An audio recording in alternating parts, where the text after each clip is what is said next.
હવે તમારી પાસે નેટી પોટ નથી તો તમે શું કરશો?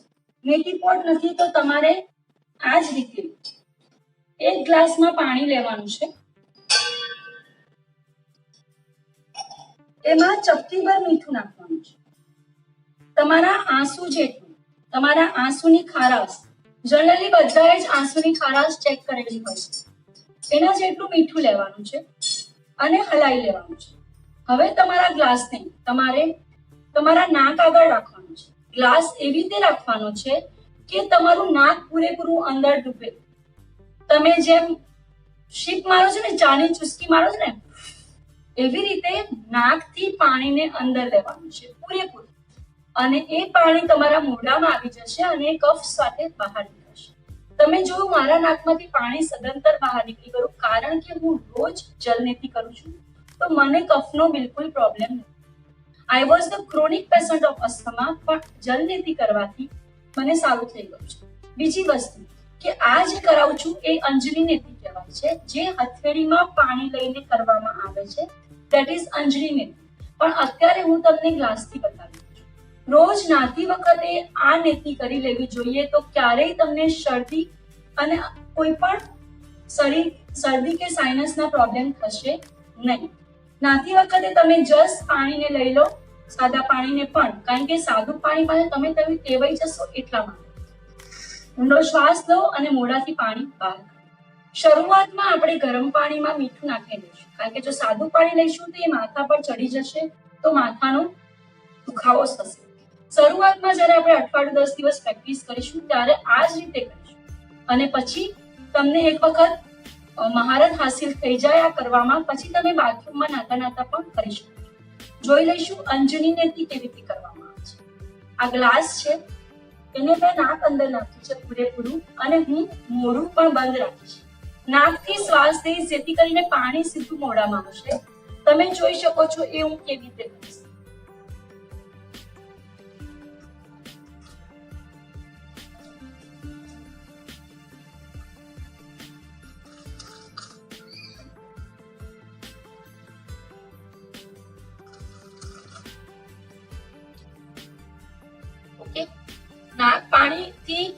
નાકથી પાણી લીધું મોઢામાં ઓગળો ભરાઈ જાય છે. ફરીથી એકવાર જોઈ લઈશું જેથી ખ્યાલ આવી જાય.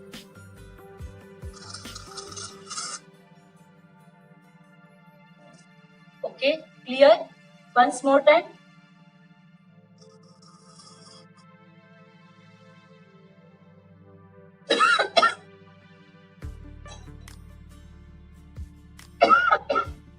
ફરીથી એક વખત ભસ્ત્રિકા કરી લેવાની.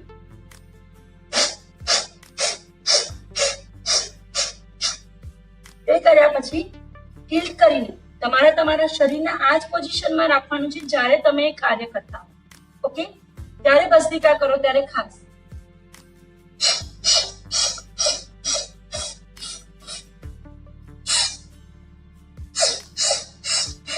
કરીશું ભસ્ત્રિકા.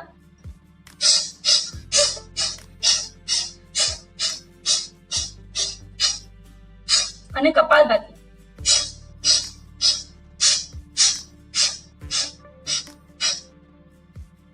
તો આ ક્રિયા કરવાથી તમારા નેઝલ કેવિટી પૂરેપૂરી ક્લીન થાય છે, નાકથી લઈને ગળા સુધીનું બધું જ. ઓકે, તો આ ક્રિયા કરવાથી તમારી નેઝલ કેવિટી, તમારા નાકના નોસ્ટ્રલ્સ, તમારી આખું સાઇનસ, માઇગ્રેન બધું ક્લિયર થાય છે.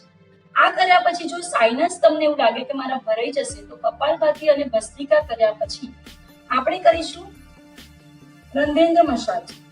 પૂરેપૂરું ઘસીશું આ રીતે.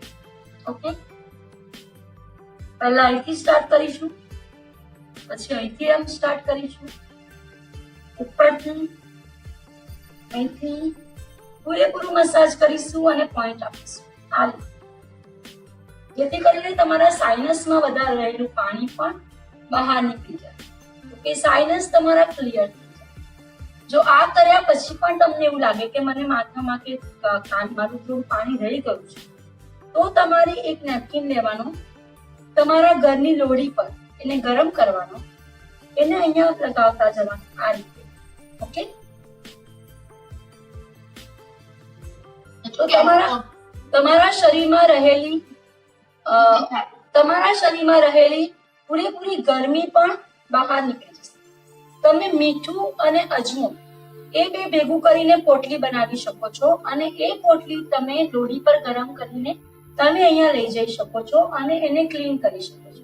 ઓકે, તો આ રીતે કરવાથી તમારા શરીરમાં રહેલું સાઇનસમાં પાણી ભરાતું નથી અને જલનેતિનો પૂરેપૂરો બેનિફિટ તમને મળે છે. તો નમસ્કાર મિત્રો, ફરીથી મળીશું એક નવા અને એક અવનવા આપણા યોગિક સત્કર્મ સાથે અને નેચરોપેથીને સાથે લઈને મળીશું આપણે. યોગાબાઈ રચના શાહ તરફથી આપ સૌનો આભાર.